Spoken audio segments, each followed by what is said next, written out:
Salut les amis. Alors, je voulais partager avec vous aujourd'hui une vidéo pour vous montrer comment moi je coupe les plumes de mes oiseaux, à savoir des oiseaux de posture, donc des canaris de posture à plumes frisées ou des Gloucester. Donc ces oiseaux-là sont connus par un nombre de plumes assez conséquent, donc qui pourrait effectivement entraver l'opération d'accouplement.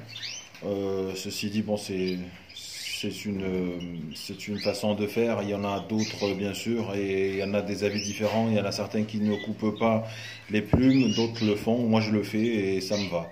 Donc aujourd'hui, comme je disais, je vais vous partager avec vous ma façon de faire. Alors, je commence déjà par les ongles. Ça, c'est un frisé du Nord, donc de 2017. Donc il a les ongles un peu plus lents, sachant que je les ai coupés auparavant. Alors pourquoi on coupe les ongles? Parce que déjà par rapport aux œufs, ça peut être des fois une raison voilà, de détériorer l'œuf, quoi. Et deux, les mâles qui vont aller s'accoupler sur les femelles, donc c'est pas forcément agréable d'avoir des ongles qui piquent sur une femelle, quoi. Et donc voilà, je coupe les angles, bien sûr en faisant attention au petit nerf qui est dedans. Avec l'expérience, on ne regarde plus en face de la lumière. Et donc voilà. Après, il y a le bec, des fois, il dépasse le bec, donc on l'arrange aussi. Alors pour les plumes, donc des oiseaux, alors un oiseau quand on l'a dans la main, bah, ça bouge. Maintenant, il y a différentes manières de faire pour le tenir tranquille, à savoir aussi qu'il faut le faire le plus vite possible pour qu'il stresse le moins.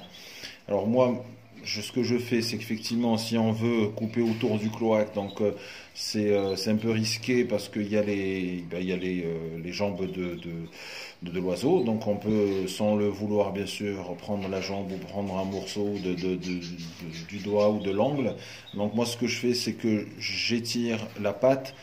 Je prends la première dans mes doigts là, et la deuxième, comme ça j'ai les deux. Et comme ça je dégage en fait les jambes de l'oiseau, quoi. Et autour du cloaque, donc là ça reste libre. Donc là effectivement je pourrais venir avec un ciseau qui de préférence, moi je préfère qui n'ait pas le bout pointu pour ne pas toucher la peau de l'oiseau et lui faire mal, quoi. Donc après on souffle un peu l'histoire de savoir où se situe le cloaque, même si on sait où c'est. Et après, on commence. Donc, on commence petit à petit, on coupe les premières plumes qui sont longues, et après, on va dans les plumes plus courtes à l'intérieur, quoi. Donc voilà, toujours en faisant attention à qu'on ait toujours les pattes de l'oiseau entre les doigts pour qu'on puisse couper tranquillement. Si jamais l'oiseau arrive à se libérer, donc on arrête de couper, on refait l'opération. Et donc voilà, tout ça c'est pour éviter de faire du mal à l'oiseau. Alors moi je coupe assis et près de la poubelle. Pourquoi? Parce que si on coupe debout, ben, on va avoir des plumes partout. Là au moins les plumes vont directement dans la poubelle.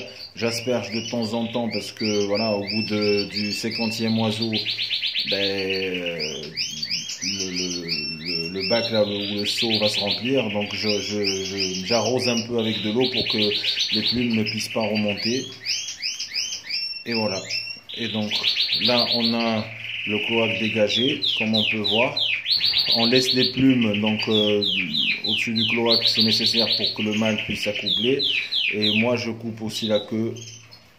Alors je coupe la queue pour une histoire voilà, côté pratique sur le nid, pour qu'ils puissent s'asseoir et tourner autour du nid, même s'il y a les barreaux autour, que la queue ne les dérange pas.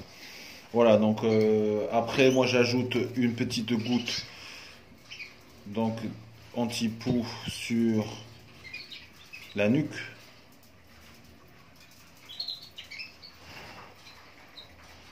Et l'oiseau est prêt, bien sûr, j'ai déjà noté la vague de l'oiseau avec la femelle qui va avec.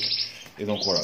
Donc j'espère que cette vidéo pourrait vous permettre effectivement d'apprendre un peu plus sur une autre manière de faire, hein. Ceci dit, c'est pas forcément la bonne, il y en a d'autres aussi.